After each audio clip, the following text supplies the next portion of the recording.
Mina olen nüüd tulnud Värskasse, saanud endale selga uhked Seto naise rõivad ja nüüd ma hakkan degusteerima Värska vett.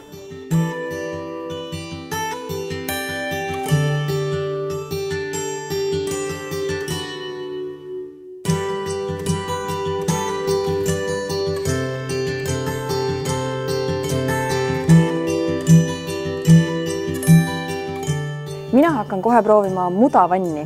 Mida see endast kujutab? Mudavann on nüüd meie Värska kuurortravikeskuse üks kõige väärtuslikumaid protseduure.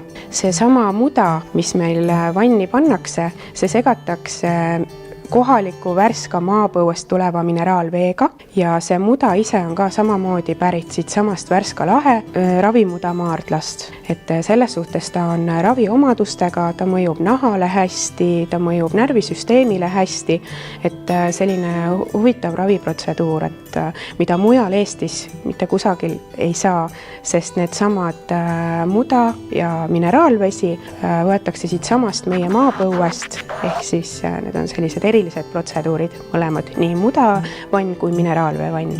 Ja mida siin Värskas veel teha saab?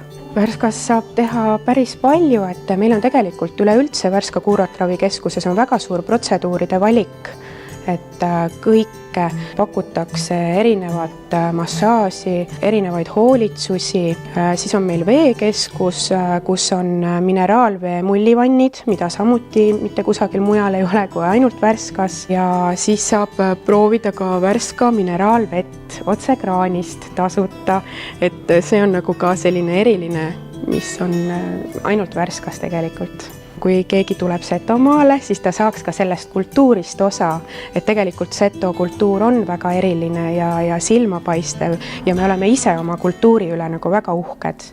Et sellepärast nagu siis saad ka sina täna osa sellest Seto kultuurist.